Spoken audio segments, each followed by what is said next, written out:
You're listening to Reignite, a podcast about the bittersweet feeling of being proven right all along. I'm MJ. And I am Matt, a.k.a. Stormageddon. And joining us for this re-entry into the Mass Effect universe is co-host of Fun and Games, Geoff Moonen. Hi there, everybody. Thank you both so much for having me. This is a wonderful time to be jumping into this. Is it? I'm really... I don't know. That's the best part. So this is actually Geoff's first time playing Mass Effect at all, period, from what I understand. Yeah. He is joining us with the perspective of playing from the Wii U. Yes, because I don't remember if it was a launch title or like first few months of the Wii U being out, they released a Wii U special edition of Mass Effect 3. And only Mass Effect 3. This is the only way you're playing Mass Effect on a Nintendo system. And once the both of you started this show, I found this in a GameStop for pittance. And I'm fairly certain this is the last Wii U game that they will not adapt to the Switch eventually. So I felt pretty safe in getting it. Before we really get into your experience playing Mass Effect for the first time, why don't you tell us a little bit about yourself and your work? I am another member of the Certain POV Network. I produce shows with Matt, and I am a voice actor. So nothing as big as Mass Effect, just mostly visual novels, but still a lot of fun and a lot of story-driven work. That's really exciting. You actually do have one of the best voices I have ever heard, and I'm excited for your take on something that relates to one of my other podcasts, The Circle of Magic. Yes. Yeah, no, I'm still plugging away at that, and my God, trying not to screw that up for myself and for others is nail biting. Like worst, I don't think I've ever been this nervous about doing something because I know how beloved and how wonderful it is. And reading the first book, it's amazing. Right? I'm so happy that you're enjoying it, though. I am. And I look forward to when that's a little more complete, sending that your way, and we can talk about it more. Okay, so now let's get into the Mass Effect. How did you feel about your first time? Well, let me give a little bit of a disclaimer. I have played a little bit of the first game. I first acquired an Xbox 360 because a friend of mine insisted I needed to play this game, and he gave me his 360 and Mass Effect. All I had to pay him was, because he had a PS3, and he was just like, get me the Ezio games of Assassin's Creed for PS3, and this is yours. I don't need it back. This Mass Effect's the only thing left, and I've already beaten it. So, $20 later, Mass Effect. And I got about as far as, let me think, I made Spectre. I got that far. The Citadel is what stops everyone, I think. Like that moment of everything is open. I went on like the first side mission and got so nervous and worried and like I'm screwing this up and I don't know, and I tried to like do that weird like eavesdrop on an arms negotiation, something like that. I'm trying to remember. This was, I want to say, 6 or 7 years ago.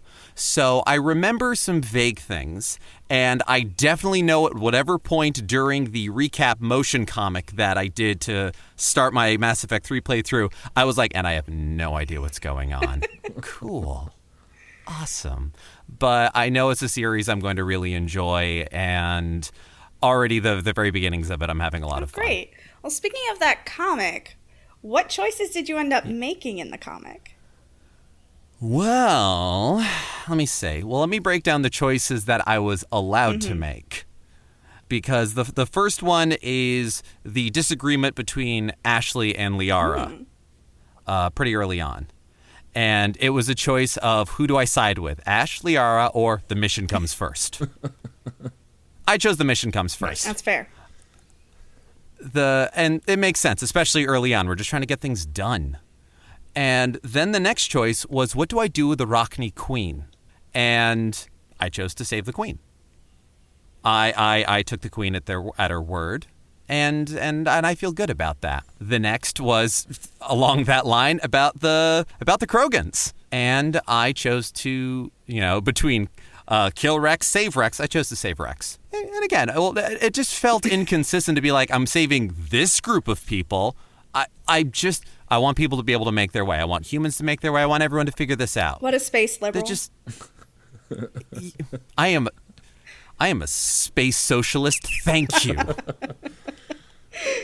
My ship lists to the left no matter how we maneuver. I locked the joystick. Joker's very mad. The next choice was Kaidan or Ashley. And I didn't have enough time with the first game to develop a strong predilection one to the other. And at that point in the game, Ashley's kind of racist. Yes. It's true. I don't know what character development she has after that. I've only got my experiences here, and I brought those. So, saved Kaidan. And I also played enough to hear about him being a first-gen biotic. Like all of that. And saved that boy. I wanted to. That's what I did. And then I thought about it. And then the next one was, who's the first human counselor? I mean, Anderson. if you've learned anything, even by osmosis, it's that Captain... By osmosis. Well, it's also one of those, like, I sat there and I did not know the other guy at all. Yeah. If I had seen him at the Citadel, I completely forgot. Anderson, very memorable, extremely memorable. Right, David. of course. There you go. You can't not. So I'm like, that one I looked up, I'm like, who is this guy? And I read just a little bit, and it's like, career politician, maybe. No. Like, I chose Anderson. He was the win. And it was always so fun to, like, the choices are so clinical, and then, like, you pick it, and Shepard justifies it. So I'm like, yeah, I do agree with that. Yeah. Felt good about all of it. Okay, I'm looking at my notes here, and all I wrote was, the Geoff? Excellent. Oh, I think that was the fact that I don't know if that was a choice, but that was I think that was the first time I was utterly lost in the comic as far as, like, I know a little bit. I remember Anderson. Okay, cool. I know. I remember hearing about the Geoff. I got nothing. So I don't remember if that was a choice or not. There is a choice about the Geoff, but that comes much later into. Yeah, I wrote after that, had other plans. So I'm going to guess I chose that. I don't know. Oh, I completely skipped one. I saved the council. Okay. I was like, wait a minute, we're coming to the end. I saved the council. That just made sense. Then the next choice was recruitment in Mass Effect 2. Do you do it thoroughly or quickly?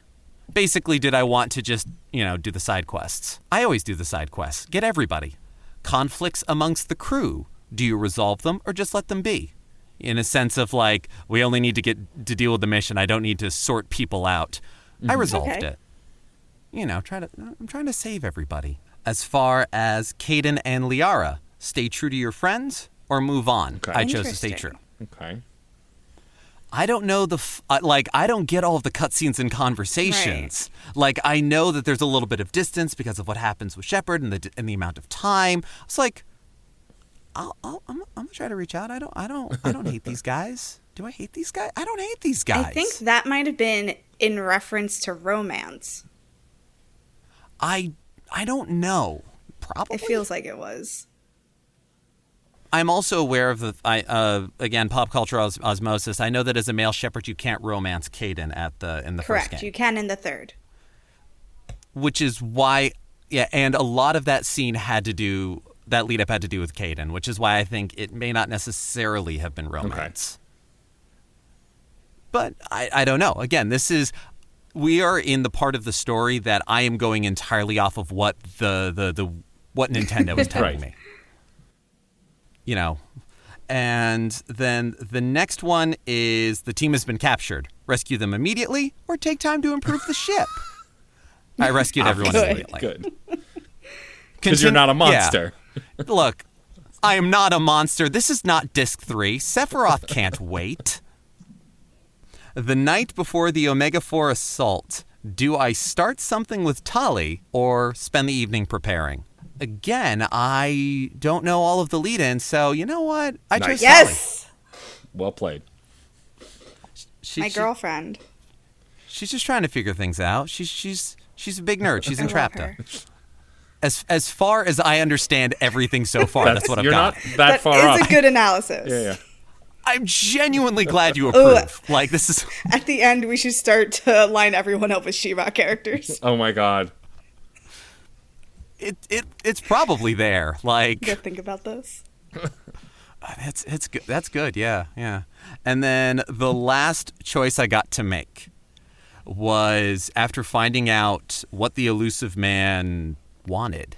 He wants to preserve the Reapers. Do I trust him or not? No, I don't trust him. I do not trust this guy. I do not trust space venture capitalist Varric. No. God, no. Absolutely not. So you blew that shit up. I blew that shit Yes. up. Save people, destroy property. Shepard. Amazing.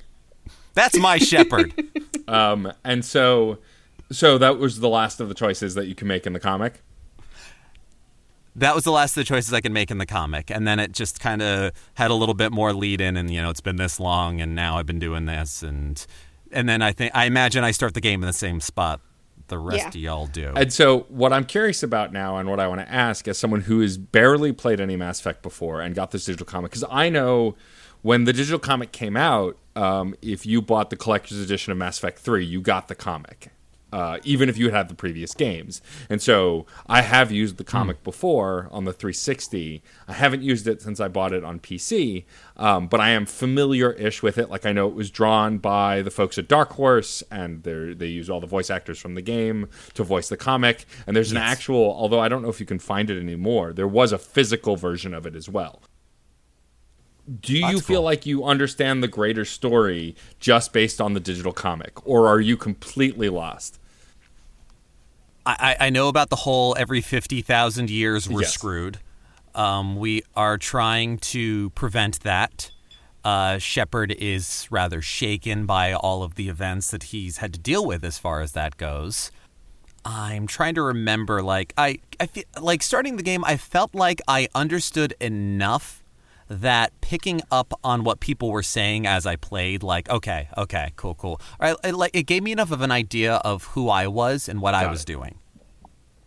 And from there, I can build and learn. I have no problem with in media res. Awesome. Is this a good point, MJ, for us to review our choices?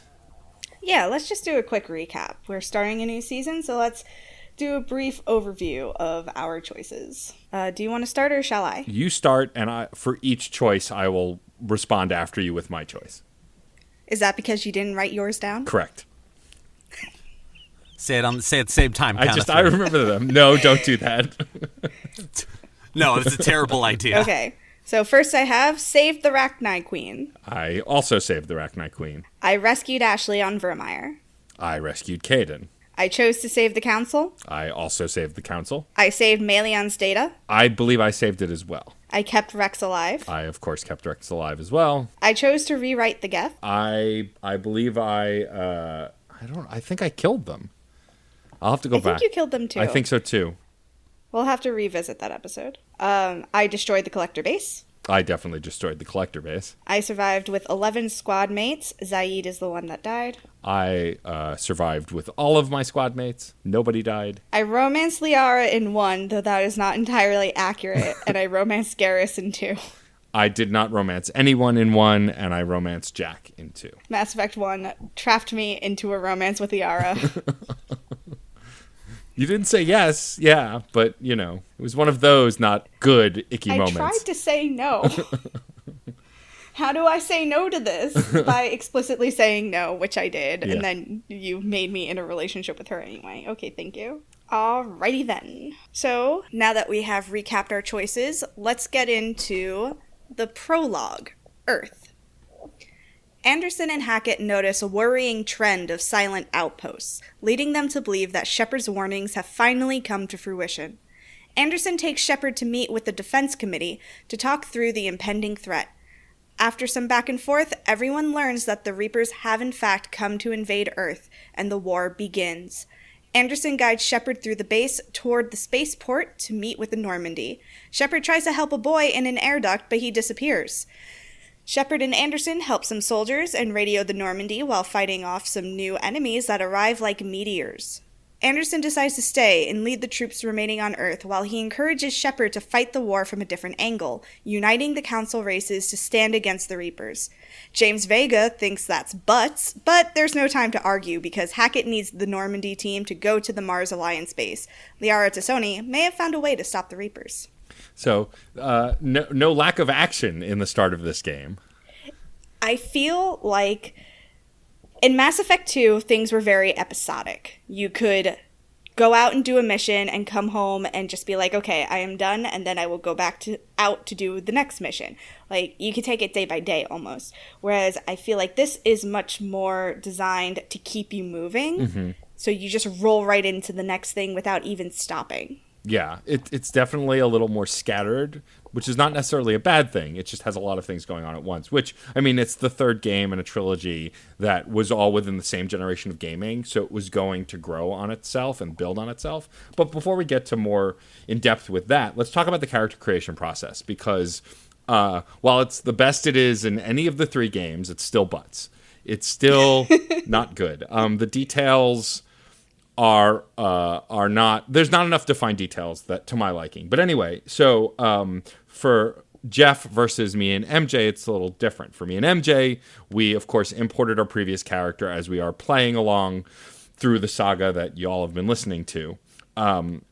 And I will go first, and then I will ask MJ what changes, if any, that she made. And then we will talk about Geoff's character creation process. So for me, I kept my class the same. I'm still a Vanguard, because I remembered that I get a biotic ground pound that sends everyone flying, and I also get to punch with biotics, which is also awesome, as well as the biotic charge and everything else.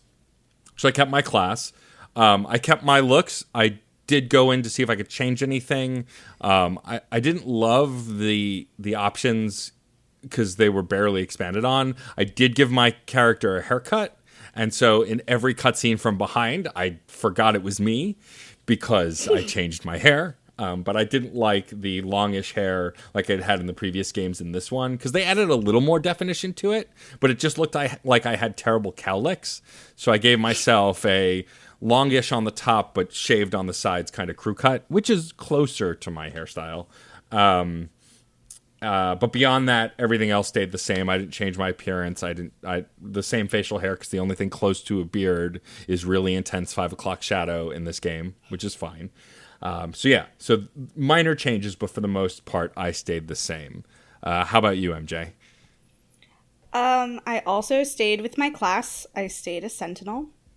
I did think very briefly about going to Vanguard because I do love Vanguard so much, but I decided to stay true. I changed my hair because I did have some more options. I had like a kind of lavender silver. I had a strawberry pink. I also had a deep purple that I could choose from.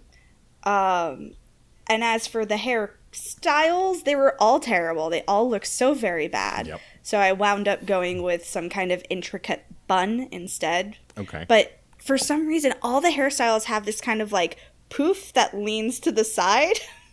That's weird. Like, that's not... Think of Adora from She-Ra, yeah. but then move her poof to the side. It hardly makes sense for Adora. It doesn't make sense for Hardened Space Marine. So, what is this? I don't understand why there's this kind of like very slight poof, but it's there. Someone told Shepard it looked good like 10 years ago, and they're not letting it go. It was in all of the like updos, Weird. Except for the one that was just a straight pulled back ponytail, and that was it. So I went with one of the like intricate buns.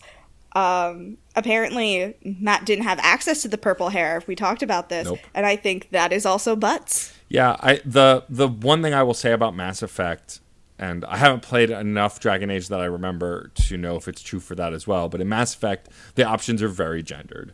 The men don't get any long hair options. The colors are it's brown, black, white, gray, or red. Like we said, it's kind of butts. It just doesn't. They are very locked in a very specific way. I've never played Andromeda, so I don't know if there's more variety there. I'll find out when we get to it.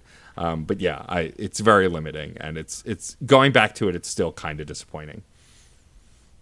I will say that Andromeda does improve upon the character creation. Okay, a great deal.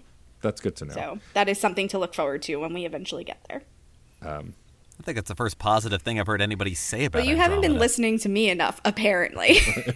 I didn't want to get anything spoiled, so I haven't been listening to the show.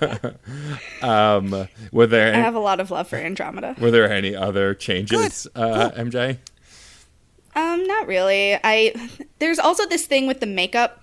Like, I could have strawberry pink hair, but I can't have strong makeup for some reason. That's weird.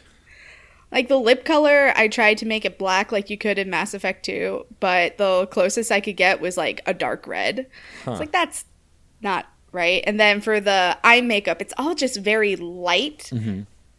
So I tried to just go with, like, black, and it was difficult to see. Uh-huh.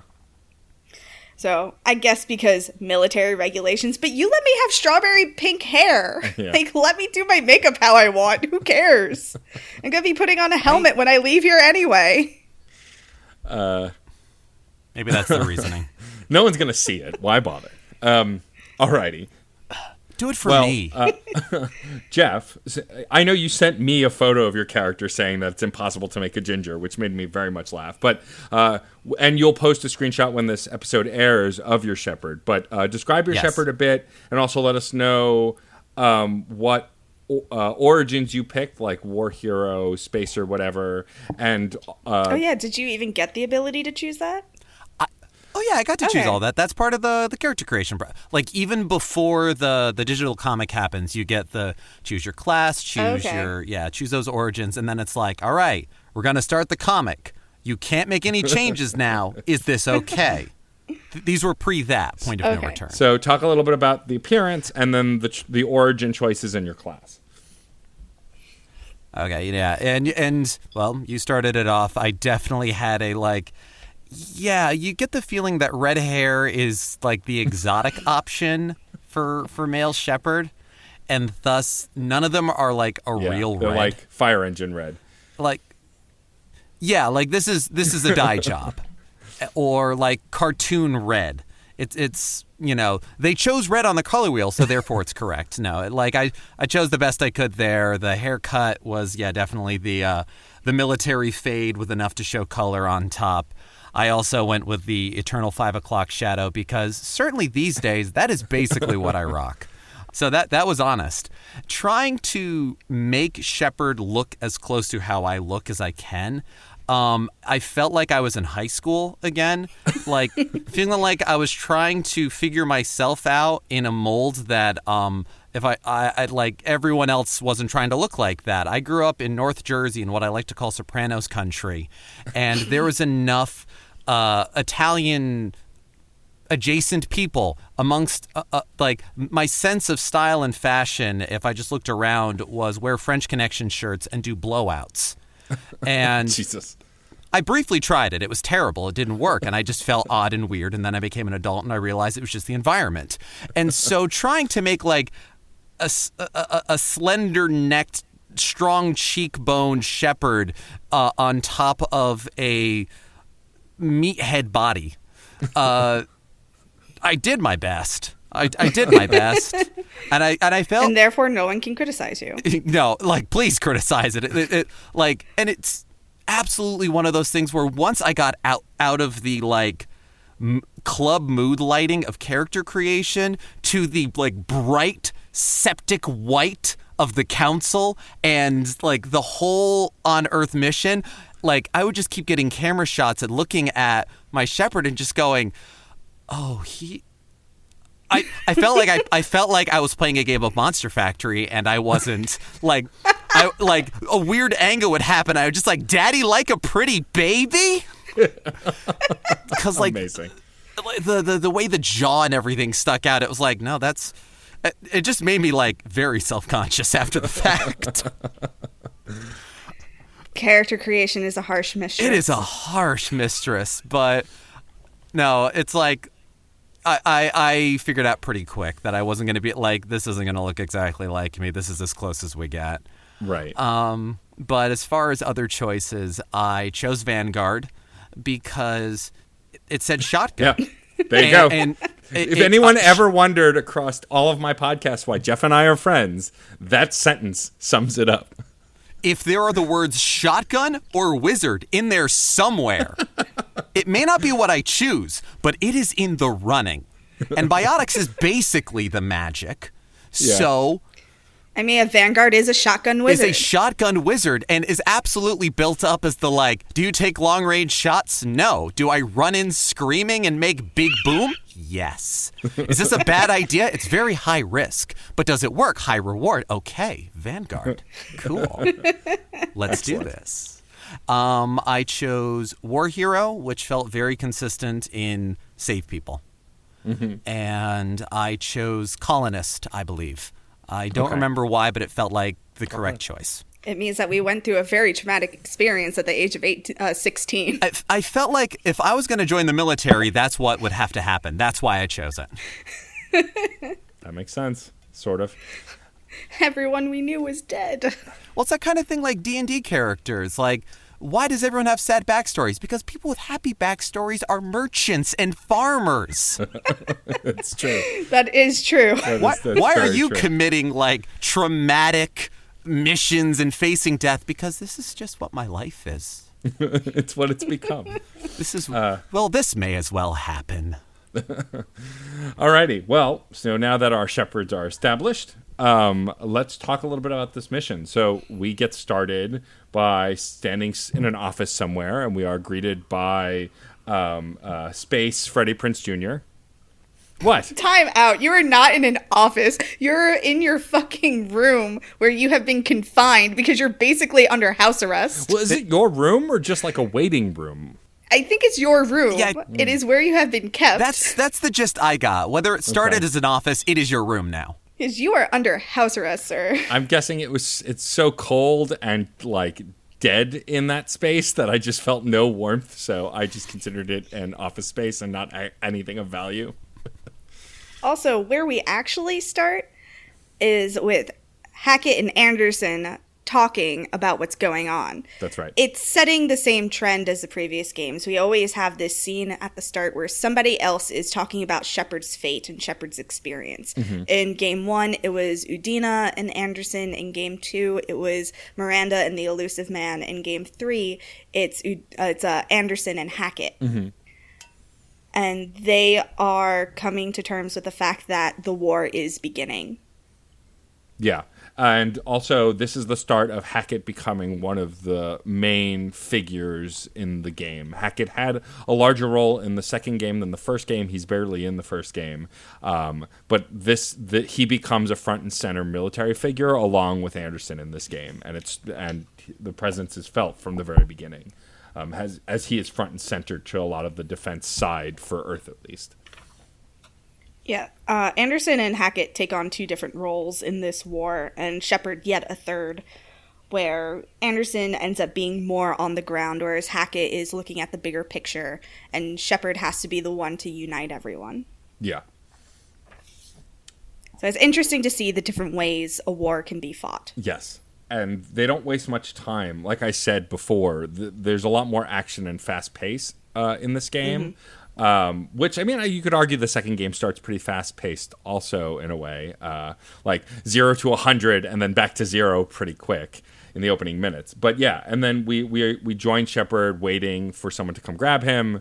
And it's, like I said, Space Freddie Prinze Jr., a.k.a. Which is fun for me because I'm coming off of playing Dragon Age Inquisition, where I romance fantasy Freddie Prinze Jr. Nice.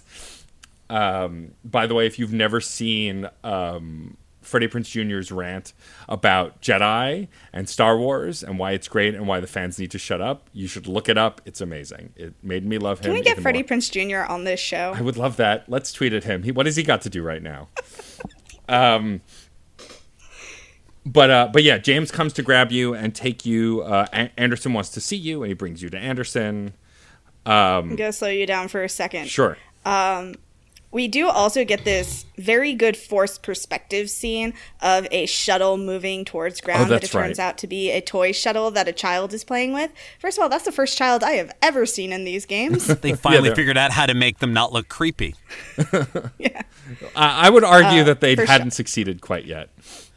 Yeah, he still they felt is good about this at the time.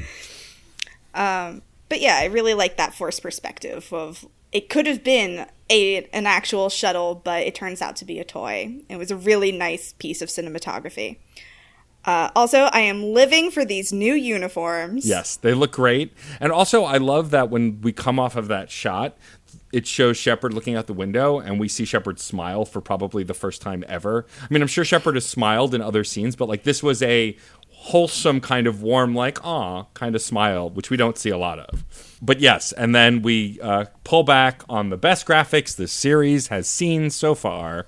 Everything looks much better. The uniforms look awesome. The graphics are a lot more polished. People look more like people. They looked like people in the other games, but like there's depth and skin tone and skin texture in a way that just wasn't as meticulous in the previous games, because as time went on and the engine got better, they were able to build better graphics. And so this is the sharpest the game has looked yet, obviously.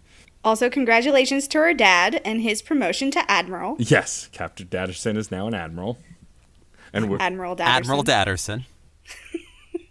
And what is it? Vega keeps calling us Commander, and we keep correcting him that you don't have to call us that anymore. We're not anything right now. We're a civilian. Uncle Commander because Shepard. we were arrested. We were. For a war crime. For a war crime. I love we committed a war crime. I love getting like that establishment at the beginning, like, you know, Anderson just joshing with you and being like, anyone else would have been executed, but you, we're just stick you in a room. This is fine. Or whatever it was he said. I also didn't love the jab at Shepard's weight, because I overall hate joking about weight. It's very uncomfortable for me. But I did really love Shepard's very small moment of like, hey, and touching their stomach like, I'm not soft. You're soft. Stop it.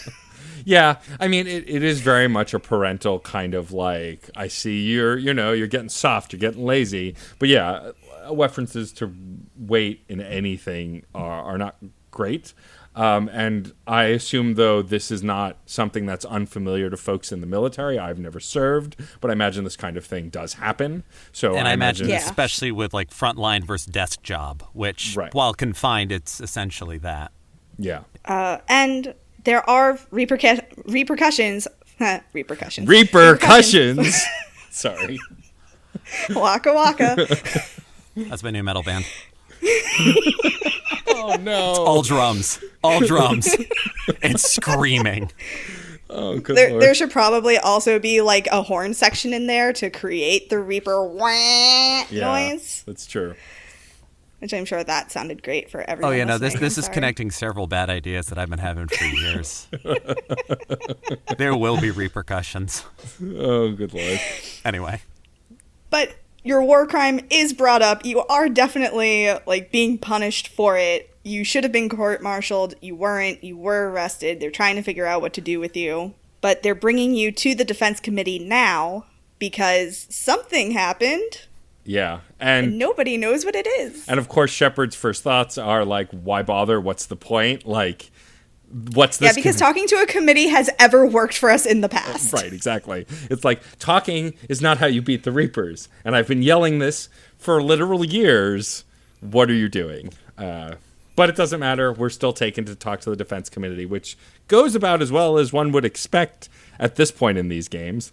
Before we get there, though, we run into the Vermeer survivor. Oh, that's right. Yes. How good did Caden look? He looked real good. I'm not using the beard mod because I promised myself this is a modless run as I play for the show. But yeah, Caden looks much better in this game than he did in the first game. That said, I don't know if I'm making it up or if I'm looking into things that I might not have seen that were nuances before, but there is a level of warmth that Caden shows, and like the way Caden looks at you and talks to you and smiles, like I feel like there is a minor romantic connection like there was that I felt in the previous games, even though you couldn't romance him.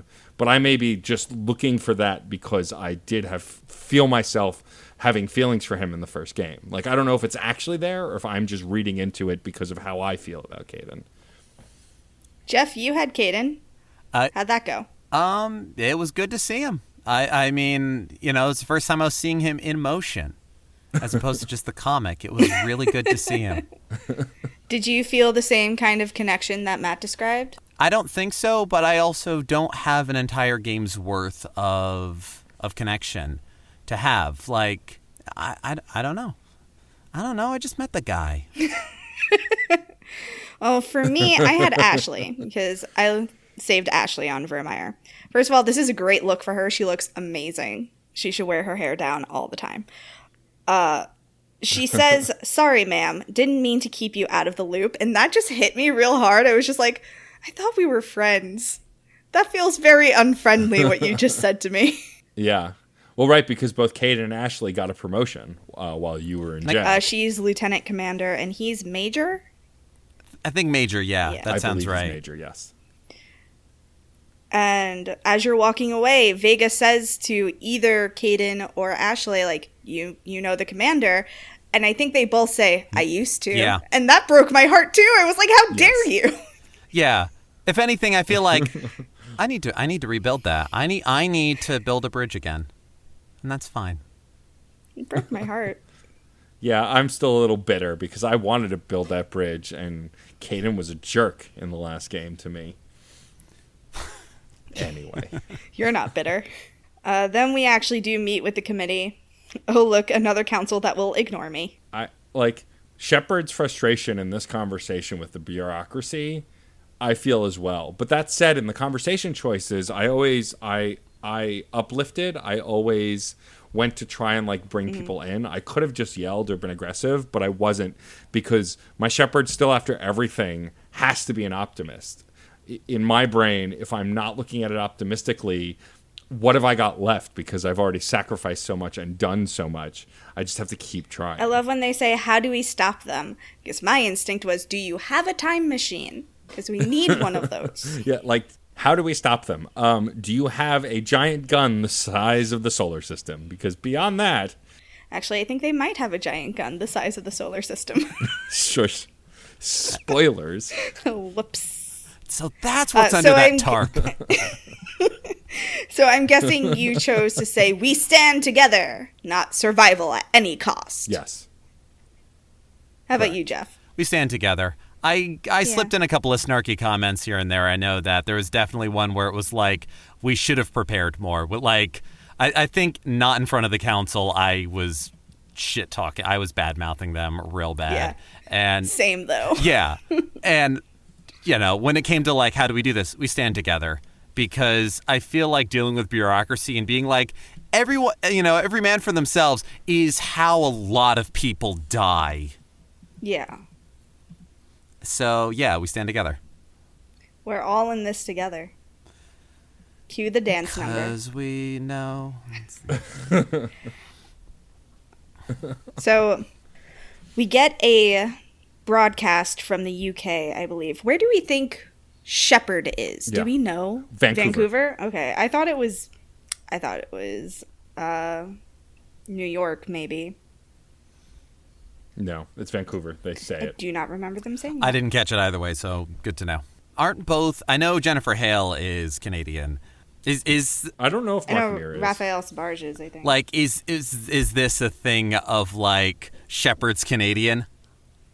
Big wink. Could be. I mean... Caden is Canadian. Yeah, maybe it was just being good to the cast. Oh, Raphael Sbarge is not Canadian.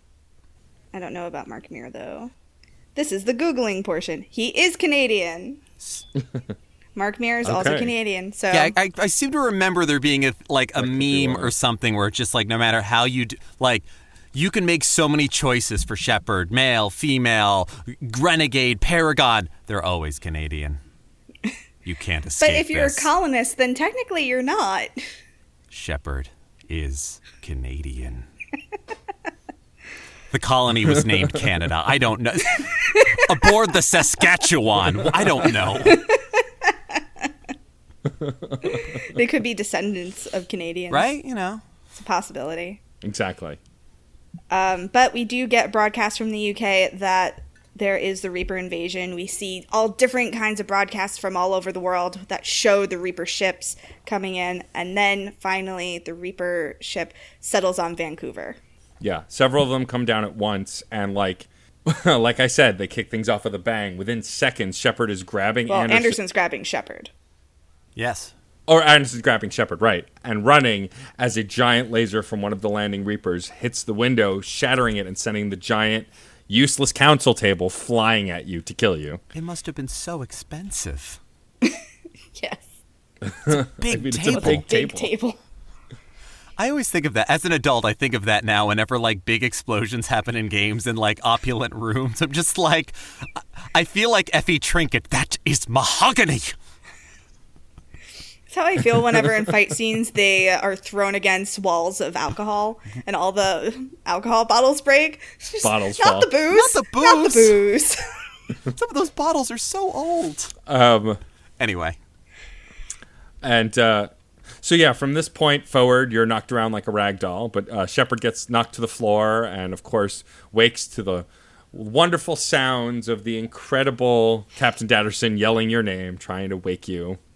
Admiral Dadderson. Admiral Dadderson. Yeah, I have to get used to that. I'm going to take some time to adjust. But yeah, and so you recover your bearings, and now you guys have to make a break for it. You have to try and escape it. The tutorial begins. Yep. The basics to get you refamiliarized with the combat, with the controls. In this game, they add jumping, but only sort of. Certain platforms, when you're storming, as it's called, when you run, if you hit those platforms, you jump. Ocarina of Time style. Yeah. Yes, exactly. So a couple of new things. Running without being winded. That's new. Yes. Shepard could only run for like 10 seconds prior to this. The running jump is new, as we discussed. There's also dive rolling and sliding over objects. You could climb over objects before, but now you're sliding It's got over kind them. of a light parkour thing to it. Yeah. And also there's heavy melee. Yep. These are melee attacks specialized to your class. They all do some kind of impact, but like the Vanguard has this giant orb of biotic energy that forms around their fist as they strike.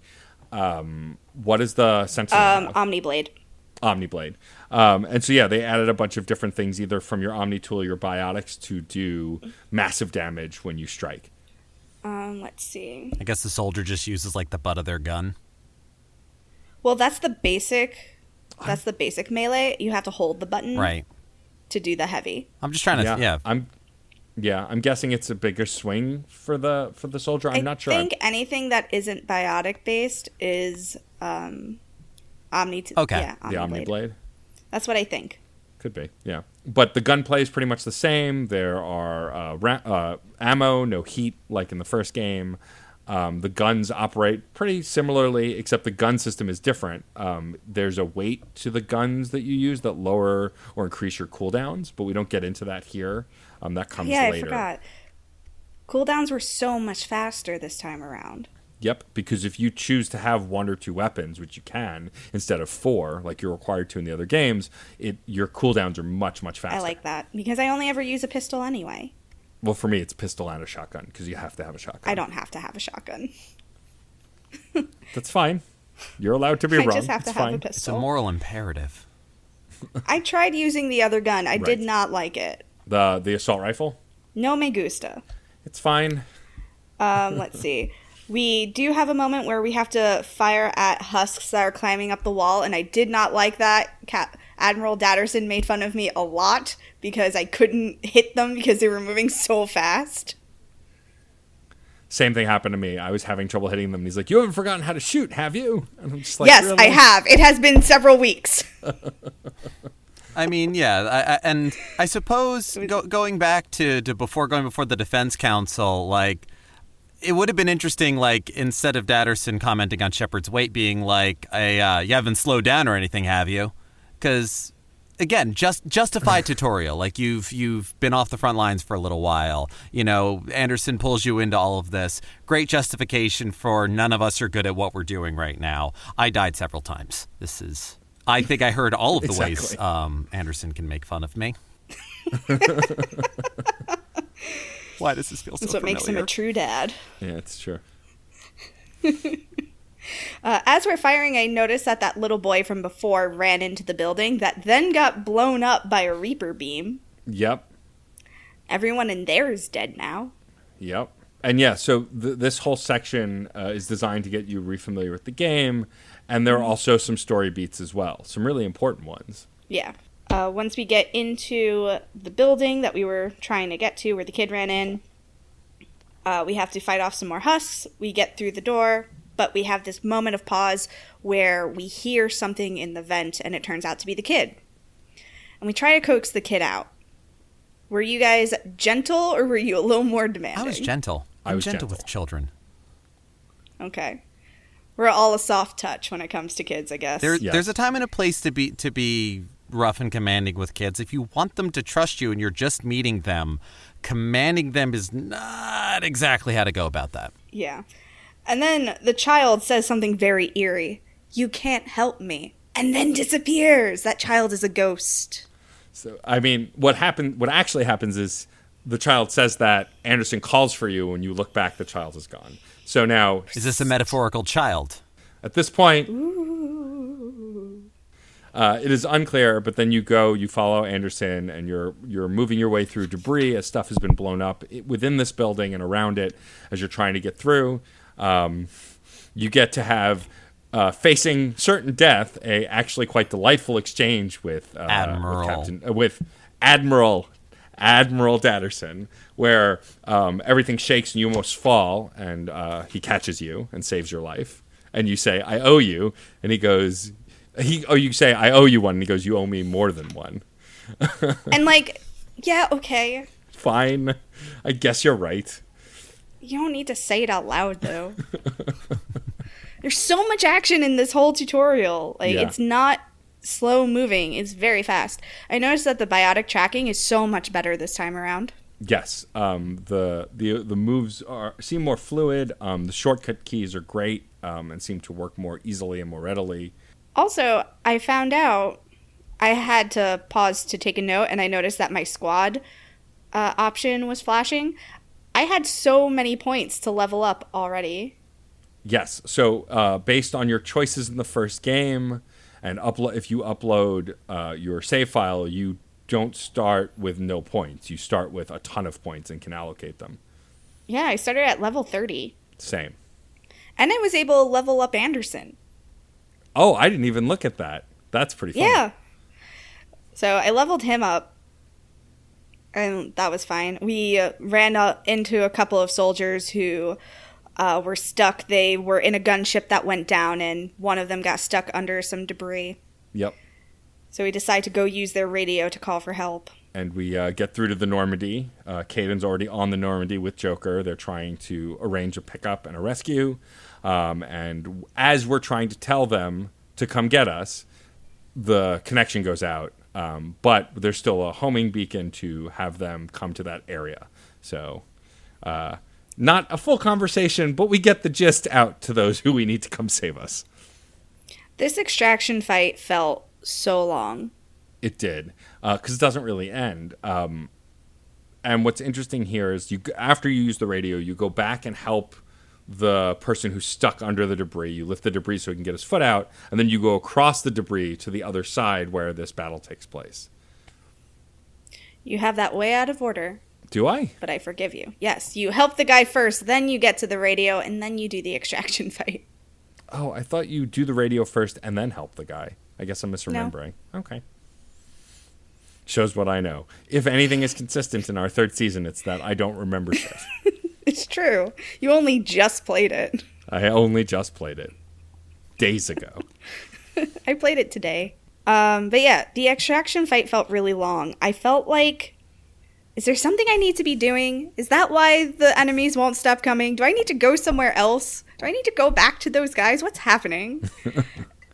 And finally it ended, but it took a very long time. Yeah, I think they want to give you the time to get the sense of the controls and the combat and understand it. We haven't really asked Geoff. So Geoff, playing through all of this and experiencing this combat system for the very first time, did you have any difficulty with it? I know you're not someone who plays a ton of third-person shooters, so did you find that it was hard to get in the swing of things, or did you... I had, stops and starts, kind of, stumbling blocks. Yeah, you are absolutely right. I don't typically play a lot of shooters.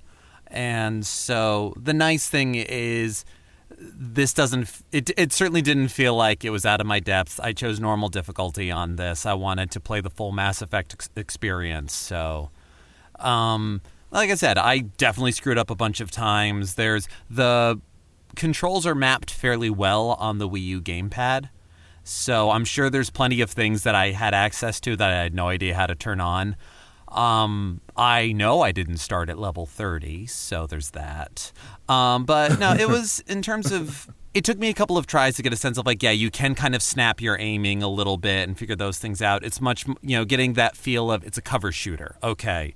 It's less about moving the reticle quickly and more about timing your shots. It took me a couple of goes and mistakes to kind of get a feel for where the challenge is built and what are the obstacles I need to be getting around. So once I got a feel for like that sort of quick aim, it's like, okay.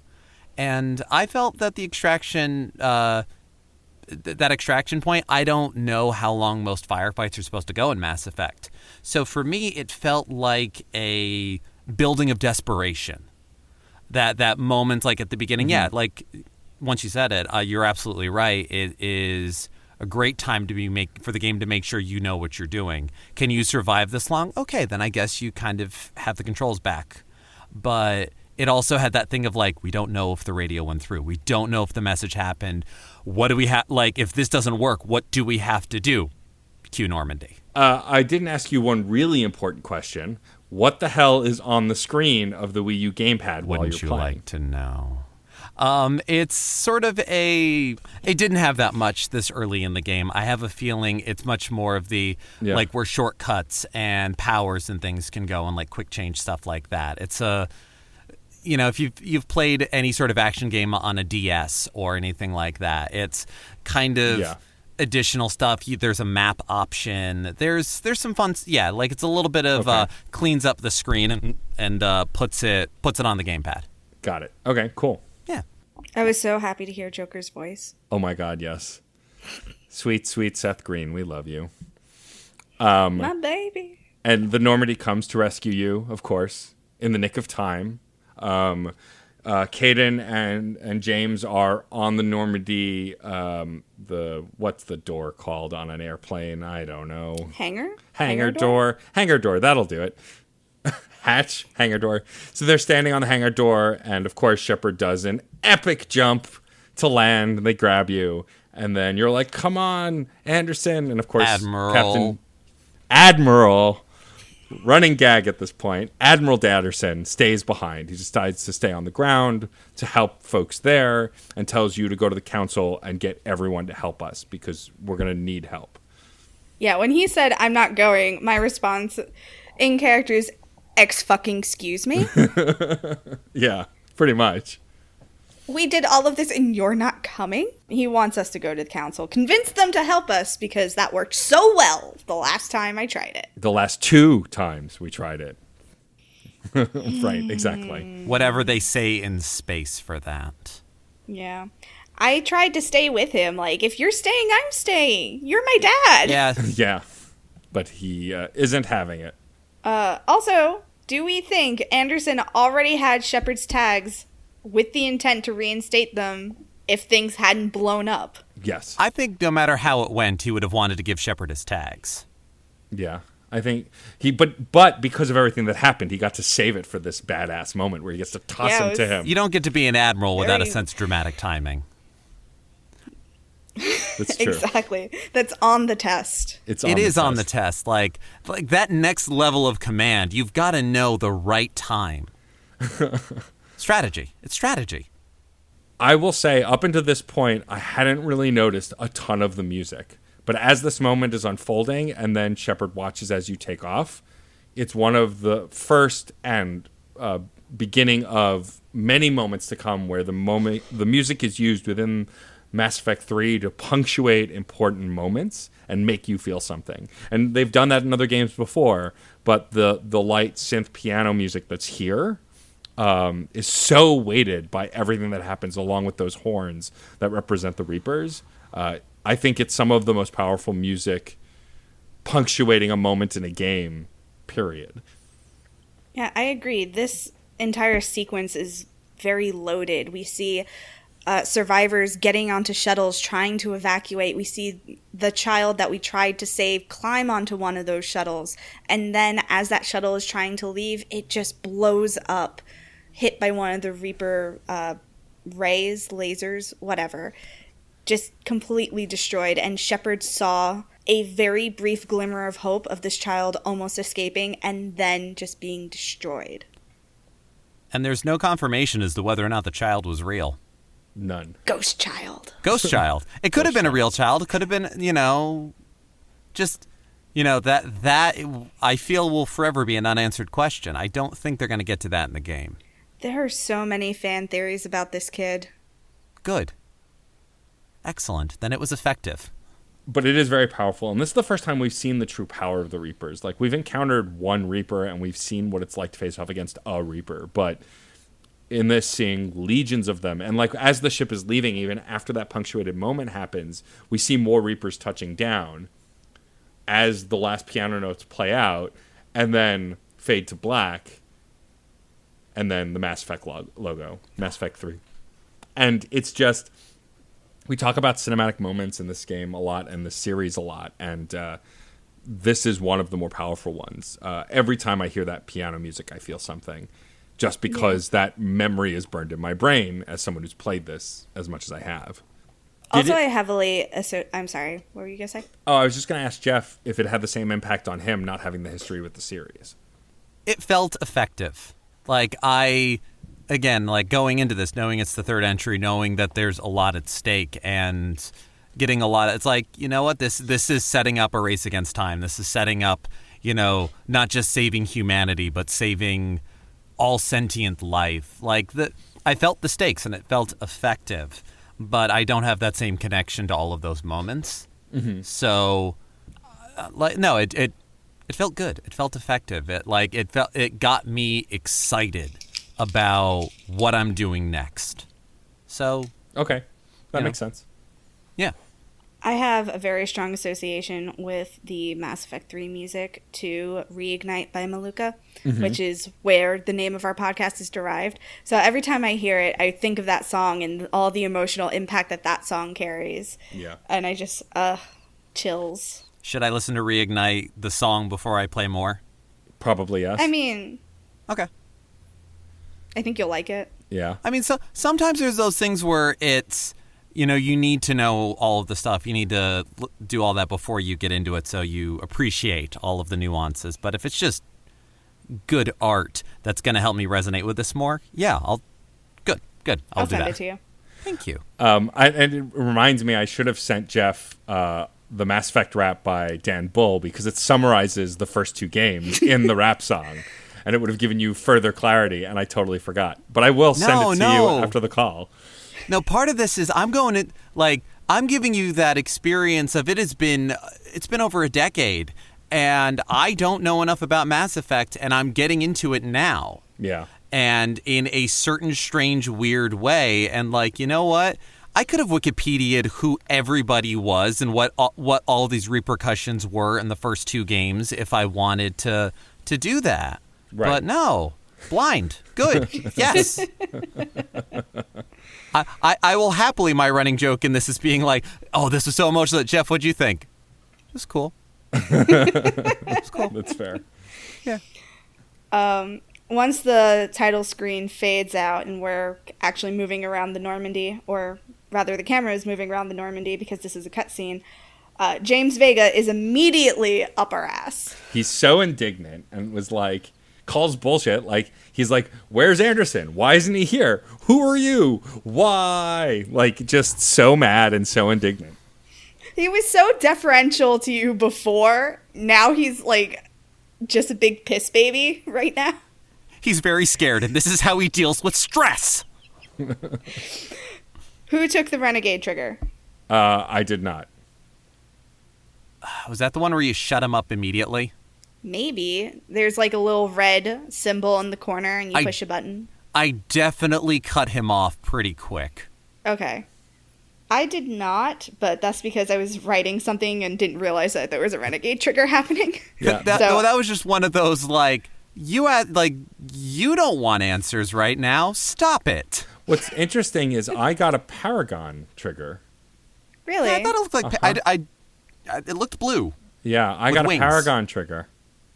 Okay, so I got a Renegade trigger, and you guys got Paragon triggers. And I think for me, I think it's based on our choices. I think because I leaned Paragon in the previous game, it gave me a Paragon trigger, which was just like to stop him from yelling at you and be like, look, we have to do this. I know what I'm doing. Do you want to save the Earth? So stop. That's kind of what I got. Yeah. So I missed the trigger because I was busy taking a note and wound up saying to him, like, you want to go? Fine. I'll drop you off at the next depot, but right now we need to leave. Which is a mood because I did want to say, like, fine, fuck off, leave. I don't give a shit. I have things to do. Yeah, if you take the Paragon trigger, you say something else, and then it goes into that. It leans into that. But before any more arguments can happen, Hackett chimes in to order us to our first mission. Yep. Hackett calls us to let us know, quite broken up because the signal is just terrible everywhere. Maybe they're living in a pandemic also.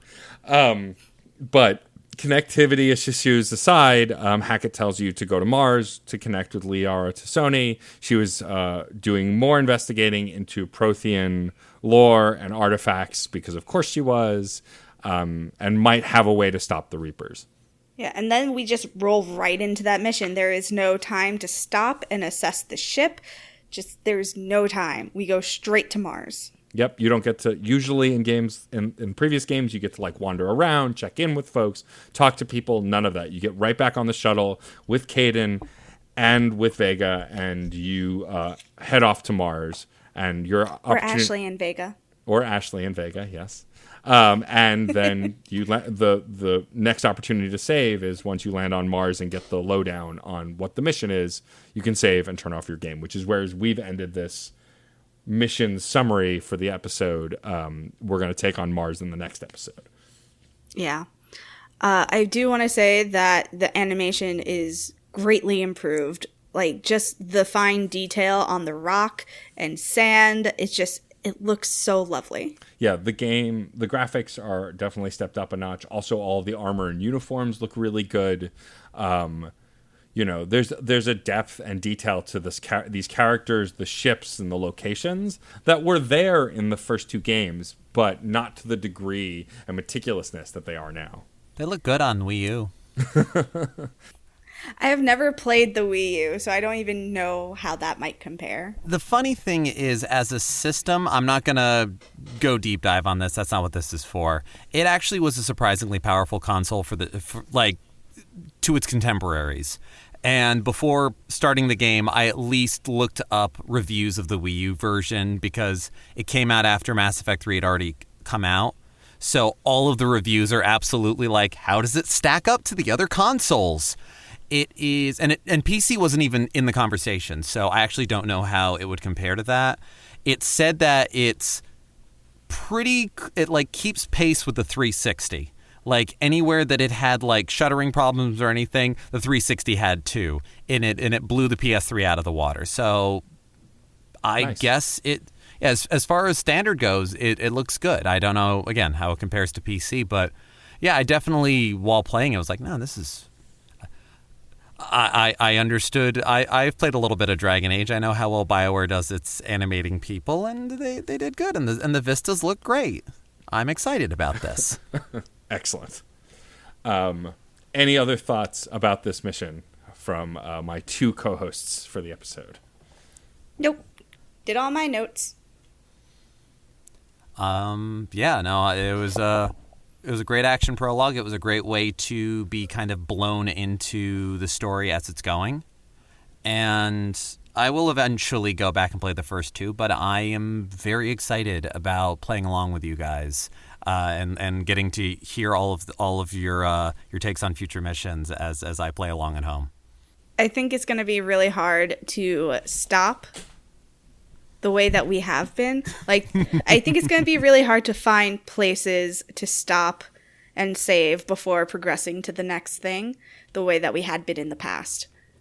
This feels a little more straight through kind of thing. Yeah, I think we're just going to want to keep rolling on into the next thing, but we're going to have to try and control ourselves and stop when we decide to stop. Yeah, for sure. But that was my next question that you answered for me was, Geoff, you could foreseeably, after guesting on our wonderful show, stop playing if you didn't want to keep playing. But I'm excited to hear that you are going to keep playing the third game and at least listen along with us. That'll be a lot of fun. I hope that you'll check in on the Discord as you play for the episodes, saying what you did or didn't understand or any questions you have. Like, I would love for you to interact with our community, who is very welcoming, from this perspective, because it's not something we've encountered yet at this point, and I'm excited about it. Me too. And I'm very happy to be able to bring it to y'all, and I look forward to finally, understanding that reference with a lot of it. Like, everyone seems to be having so much fun with it. I can already see what a great experience it's going to be, and I look forward to diving deeper into it. Awesome. Just make sure that you stay out of the spoiler thread. Yeah. I know better. We don't want to ruin anything for you. If like fandom corner stuff ruins it for me, that's fine. I accept that. I enjoy memes even if I don't get the reference. So excellent. Which is why I already knew Captain Dadderson. Obviously. Well, speaking of fandom corner, if it's all right with you, I'm going to move on to that section. Please do. Still don't have a theme song, but that's okay. No theme songs. You kill all of my joy. Yeah, I'm the worst. I'm terrible. Continue, please. So, today's fandom corner is a Mass Effect double knit scarf with pockets. Amazing. It gives me so much joy to say. It's by Yarn Endeavors, yarnendeavors.blogspot.com. If you search Mass Effect, I'm sure you'll find the pattern. They give a chart for the Paragon symbol and the Renegade symbol, and they walk you through how to knit those patterns. And there's a zipper hole. Like, it's so complex, and I really want to try and make it, but at this time, it's going to have to go on the back burner, but it's definitely something that I'm going to want to make in the near future so I can show off to our Discord. But I wish there was a final product on their blog, but it's just the pattern, which neither of you, well, I'm assuming for Geoff, but I know Matt definitely doesn't know, like, knitting terminology. Nope. I know some. So it's like knit 9 in the main color, knit 1 in the contrasting, knit 21, knit 1, knit 9, and then, like, it's a whole thing.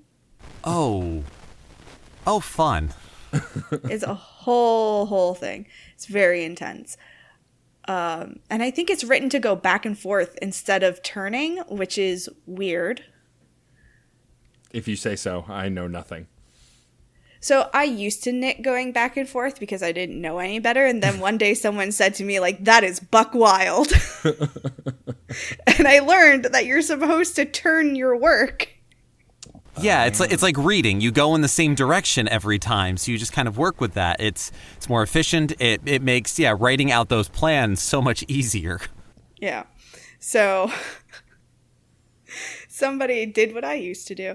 And also, by knitting back and forth the way I used to, I always messed up patterns because patterns are written for turning your work, but this one's not. So it's very interesting and strange. So if you want to knit your own, go check this out. We'll have a link in the show notes. Otherwise, there's no way to buy one. So who knows? If you do knit your own, please show it to me. Yes, if you because are. I'm eventually going to do it, but I also would like to live vicariously through someone else. Yes, be the knit you want to see in the world. Yes, if you or share. You can buy me the yarn, and I will make it for you. Okay, all right. That's how I'm doing my yarn business now. If you want me to make you something, you buy me the yarn, and then I will do it. It's a good way of doing it. That said, if you do make one, show your work, send it to us on social media or on the Discord, and we will share it with your permission, of course. But that wraps up Fandom Corner. This also wraps up our episode. Our next episode is going to be Priority Mars, of course, where we left off. Our guest will be Kevin Luparello. I hope I got your last name right, Kevin. Kevin Luparello is one of the members of the Lore Party Podcast Network, an incredible human who I've connected with a few times on their Discord server, and who's hosted many an episode on the Lore Party Podcast Network. He's going to be joining us for that episode and mission. I'm very excited. Also, I would like to give our incredible guest, Geoff Moonen, my co-host on Fun and Games, an opportunity to promote the stuff that he does and where folks can find him on the internet. Well, you set it off nicely. I am the other half of Fun and Games podcast on the Certain POV network, where Matt and I discuss the history, culture, and future of video games with the occasional guest, both in and out of the industry, where we celebrate the fun in games. You can find me on our Certain POV Discord. You can find me on Twitter at Geoff, Geoff, makes noise, where right now I'm retweeting a bunch of stuff and just talking with a lot of other voice actors. But would love to chat with you, too. Awesome. If you like what you heard here, follow us on social media. We're at ReignitePod on Twitter, Tumblr, and Instagram, facebook.com/reignitepod, or you can send us an email at reignitepod@gmail.com. Don't forget to rate, review, and subscribe on your favorite podcatcher. It helps us get seen so other people can find us.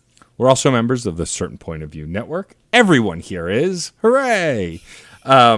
You can visit certainpov.com to find more nerdy podcasts, each with a unique point of view. You can also find a permanent invite link to our Discord server, which we referred to many a time. We have a very active community over there, and it's a blast chatting with all the folks. One of our community members just posted their awesome Garrus tattoo. That is super cool. Oh my God, it's so good.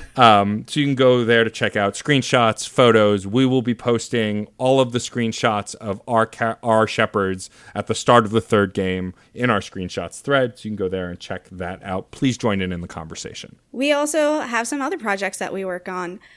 I do a podcast called The Circle of Friendship, a podcast about the Circle of Magic books by Tamara Pierce, where we discuss friendship, magic, and Briar Moss. I also do the Rob Thomas No Not That One Robcast, where we discuss the works of Rob Thomas. No, not that one.